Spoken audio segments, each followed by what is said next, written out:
Good morning, my dears. I don't know if I'm going to post this on Tuesday, Wednesday, Thursday, Friday, Saturday, or Sunday, but it is Monday when I record this. Happy Monday.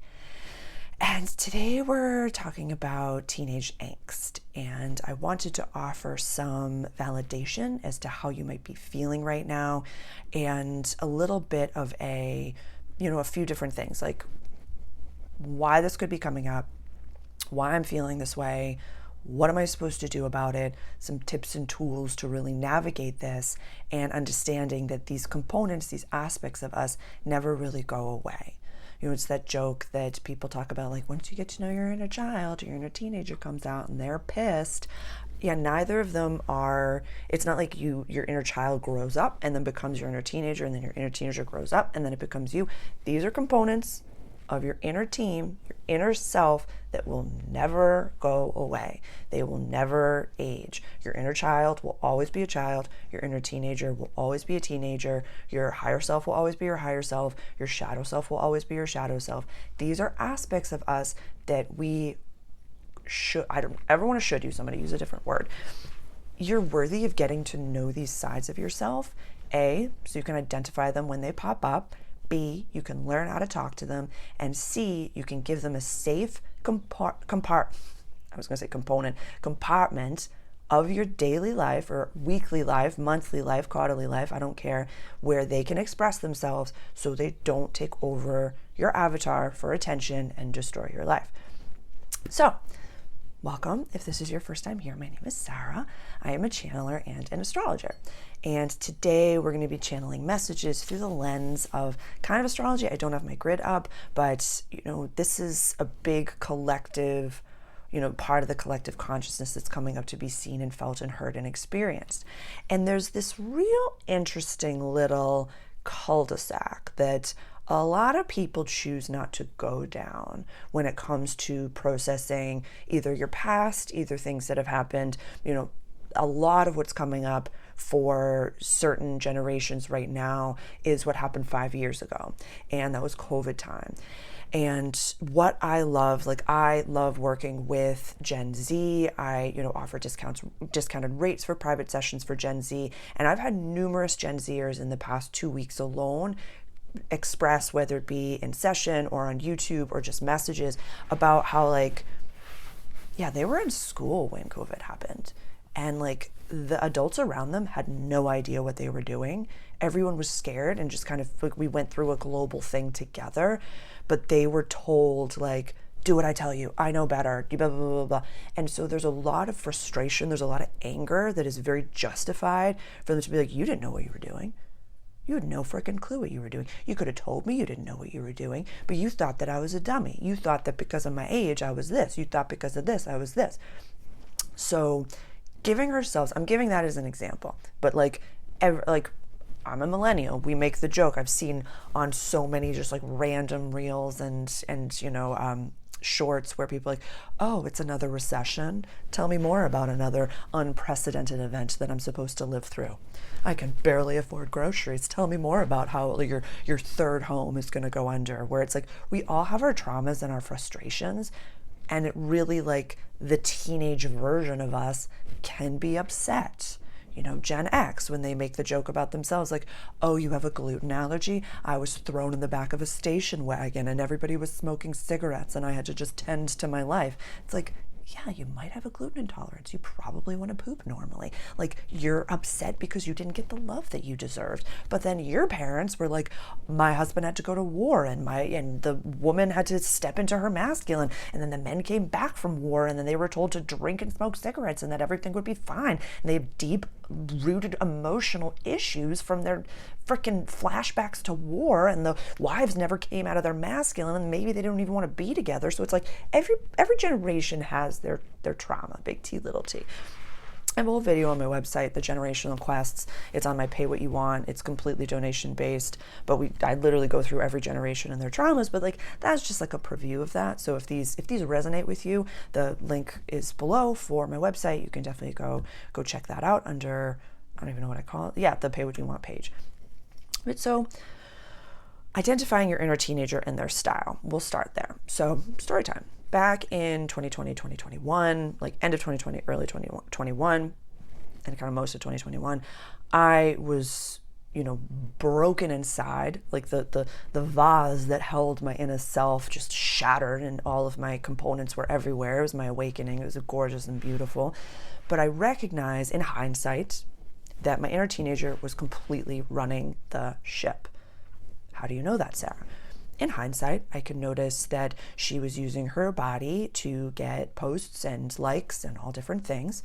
She was screaming for attention because she needed help with her parents, and she was living in someone's basement and not really taking care of herself in any capacity, screaming for help. I was making more money than at the time I had ever made in my life, yet I was always broke and living in someone's basement. I was looking for attention. I didn't care how I got it. I couldn't articulate how I was actually feeling because I was living through a teenage self. So I was getting attention however I could. So I would love for you to take a moment right now and ask yourself, what is my inner teenager's style? How do I know that they're running the show? A very simple thing that I recognize is whenever I say, like, I don't want to do that. I don't want to post a video today. I don't want to email anyone back today. I don't want to. I'm like, okay, well, this is your business and your life, and these are people, and these are your clients, so you're gonna, but I recognize when that is coming up. So that could be a phrase, but I really take a moment and journal this out. How can you identify when your inner teenager is acting up? Is it is it a judgment? Is it something that's unconscious? Is it something that maybe you experienced when you were a teenager? What were your teenage years like? How were you taught as a teenager that you're allowed to be yourself or you're not allowed to be yourself? A lot of what is coming up right now for the collective consciousness is that we are still possibly treating our inner child and our inner teenager as our parents did.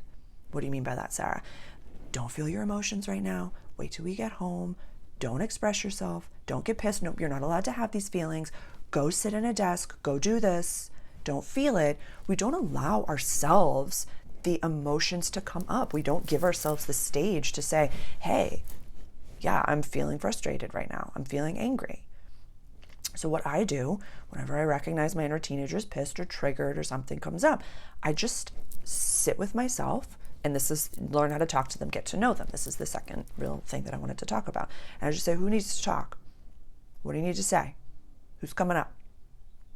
And I've spent, again, this is something else that I wanted to, before I learn how to talk to them.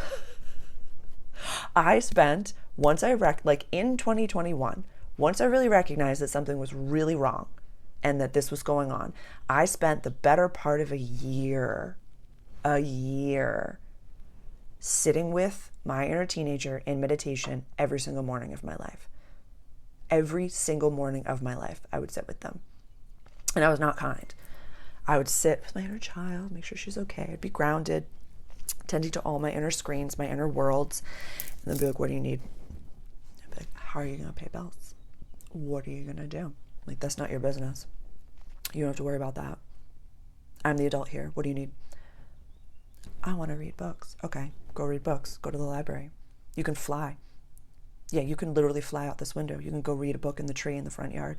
You can do whatever you want. You want a pizza? You want Papagino's from 1997? Yeah, you can have it. You want Bertucci's instead? Yeah, you can have it. You can have whatever you want. What you can't do is take over. I'm in control. So what is it that you need to feel good, to feel safe, to feel seen? I'll spend as much time with you here as you need. And I would sit with her every single day of my life for the better part of a year. And so that's a more extreme because that's what happened to me. I'm a mystic. I decided to go down every rabbit hole so I could be a better teacher and a better guide. So getting to know the way that they talk, getting to know the way that they communicate, and getting to know what they're triggered by, certain things. Usually for me, it's safety or it's financial or it's, tending to, inner parenting issues.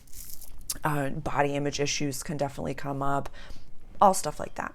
So I'm hearing some of you, like, there is a component between teenager, shadow self, and your natal Mars. So I'll be talking about that in a blog. I'll be talking about that in my membership. I'll be talking about that more, but there is a connection. So for anyone that's thinking about that, there are ways to really navigate that. So I'll incorporate that. I also just want to highlight and do a little bit of a preview that I'm working on a program, a really special program that's going to be launching early June of this year. It's about mastering Mars and getting to know our inner Mars, transiting Mars in daily life. So it's just, there's so much to really understanding the way we assert ourselves, not just the teenager, but the way that our Mars expresses our divine masculine in us. So the more I sink into my divine feminine, the more my divine masculine is blossoming. And I just want to offer that that's coming for you. Mars Mastery, definitely. And please go to my website, subscribe to my email list, or however, even subscribe to the channel here. I'll be posting all about it, but that'll be early June that's releasing. And so it's something that I'm so proud of. It's just so nice to be able to understand components of yourself, integrate them and master them and see when they come up. And something that I want to really highlight about self-mastery, awakened mastery, I use that word a lot, but it is a practice and it takes daily attention. It's that phrase that the master has failed more times than the novice has even tried. So a lot of this is trial and error. A lot of this is daily reps and sets, sitting with the component of yourself that you're working with. So just wanted to highlight that. And learning how to talk to them, get to know them. So now if something comes up, I say, I don't want to. I recognize my face is doing this. I sit in the chair, I sit low, my legs are spread open. I'm like, okay, what's up? What do you need to talk about, girl? What's going on? What do you need? What do you need? I'll sit with you as long as you want. When that comes up, let me rephrase. When that comes up, if I have sessions to do, check, do the sessions. If I have videos that I need to record, maybe I'll put it to the next day. But I'll spend a good amount of my personal time that day with my inner teenager. Truly. And I saw a friend of mine as well. Last week, tending to my inner teenager, I made gluten-free chicken tenders and French fries twice last week. Twice. Yeah. I'm not going to Mickey D's and I'm not doing the negative thing to put the bad things, but I had organic, gluten-free chicken tenders that I shook up and tended to myself with an organic mustard and an organic potato with some olive oil and tended to it. But twice last week did I have that meal, because when you do this work, it's not about I'm not buying you that. I'm not giving you that. We're going to turn this car around. You're expressing yourself. It's maybe giving your inner self the attention that you needed. Not what you got, but what you needed. So getting to know them, learning how to talk to them, very, very important. Recognizing what they sound like, what they feel like when they come up, and being firm with them. Being firm. And I really want to highlight that if this is new language to you, please reach out and we can book a session. Please reach out. You're not alone in what you're experiencing in any capacity. I offer free consultations to see if working together is something that I can be helpful with. If you need guidance, but not really hands-on work, my Awakened Mastery program could be something to look into. My membership groups could be something to look into, but I have other services to offer to you. So if this is new language for you, absolutely reach out and we can talk. I don't want you to feel like you have to do any of this alone, but definitely start somewhere. If this is really activating something in you, you're recognizing the not self themes and the inner teenager that's coming up, don't leave that unattended. So if it's not me, let this just be the catalyst for you to find someone to talk to about this. So if this is resonating, amazing, really spend some time with it and integrate this practice. I don't know if I've tried to record this twice, so I'm not sure if I said this already, going into Gemini season next week, as well as Saturn going into Aries, as well as Uranus going into Gemini this year. There's so much shifting from 2025 and on that really knowing your neutrality and acting from that space That is power. That is mastery. To be able to say, wow, I'm experiencing this world and it is not what I thought it was going to be. It's kind of like you're in a plank hold or you're running miles and you're like, I'm not going to stop, but this is fiery. This is intense. This is really intense. Spending some healthy time with them weekly so they don't pop up in ways that are damaging. That's the third thing that I wanted to talk about. This is a cul-de-sac that a lot of people, whether they're on their spiritual path, whether they're on their trauma healing path, really don't go down, which is you get to this cul-de-sac and you're like, it says feelings. I know why I contracted what happened. I understand my role in my teenage years, the situation, whatever's coming up for you. I get it. I can intellectualize it. I can say, oh, I get why that happened for my soul's development. I understand it. But feeling the feelings of it? No, thank you. I'm going to continue down the path of life. You totally can. You totally can. That is an option. No one is telling you you have to go down every single cul-de-sac. But feeling the feelings allows you to release them, but also get to know that inner version of you that was hurt. It allows you to reparent yourself in a way that you never got to experience. And so it is very intense to do that. It is intense to feel the feelings, to say, wow, that happens to me. It's kind of like the oh my God, what is it? The Good Will Hunting scene is popping into my head. It's not your fault. Yeah, I know. It's not your fault. Like that whole scene, insert that whole scene here. Feeling it allows you to say, yeah, that sucked. Yeah, that was not okay. That was painful. I'm angry. I missed out on that. This is not the life I thought I was going to have. Things don't feel like what I thought they were going to feel. Like, you're allowed to have that. And feeling those feelings, again, it cleans out that closet a little bit. The analogy that I give sometimes, it's like when you open a closet and you're like, oh my God, it's disgusting. And then you shut it and you open the closet. Ugh, it's so gross. Oh my goodness, I can't believe that this is there. What if you cleaned it? What if you spent time in those feelings? What if you got to know how to feel things on a deeper level? And you allowed those inner versions of yourself, whether it be child, shadow, teenager, whatever it may be, to be expressed. So you become a more well-rounded, whole person. That's an option. And it takes awareness, it takes integrity, courage. Navigating this is really, it's powerful work. You know, I've spoken to many people in my life that this type of life processing, you know, you're like, Sarah, I'm supposed to integrate my teenager once a week. I'm supposed to do this. I'm supposed to do this. I don't know another way. This is my life, and this is the way that I function, and it has given me the most amount of clarity, the most amount of blessings that I ever could have imagined. But the depths of it, maybe from an outsider's perspective, is like, oh my God. But it has been the most pure joys and the most amount of clearing across lifetimes. And what I receive daily from this work is a wealth I never knew existed, is a freedom I never knew existed. So I want this for you. I want you to feel this. I want to offer the tools that have worked for me, so hopefully they work for you as well. Or however you decide after watching this video to integrate your inner teenager, do it. Do it. I do it in practical ways. I take her to the gym. I get my sweat on.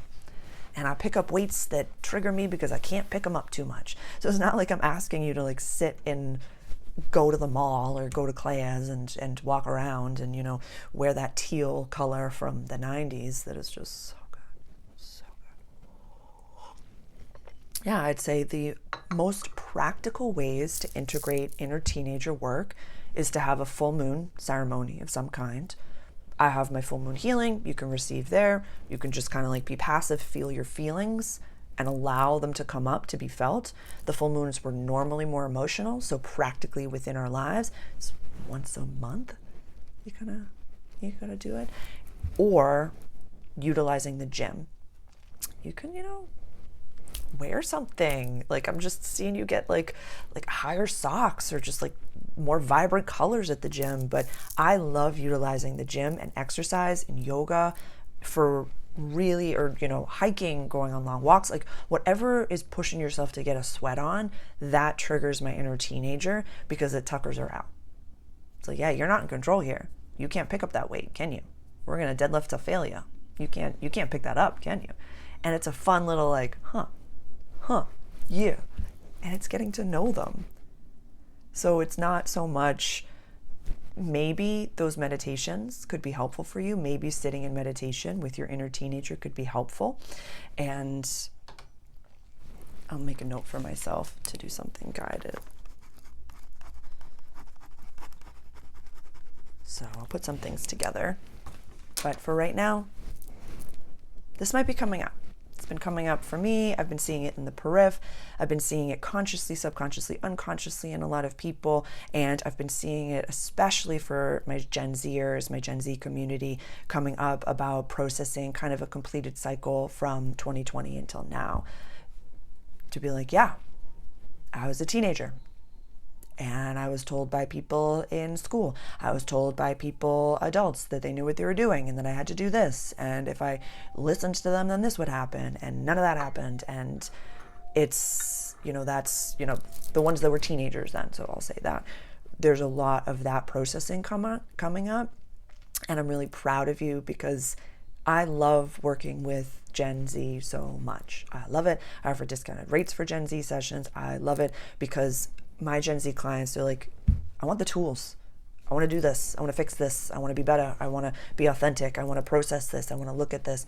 And allowing yourself the stage to feel it, it's so beautiful. It's so juicy and it's so meaty. So from someone that's, 38 years old, don't wait.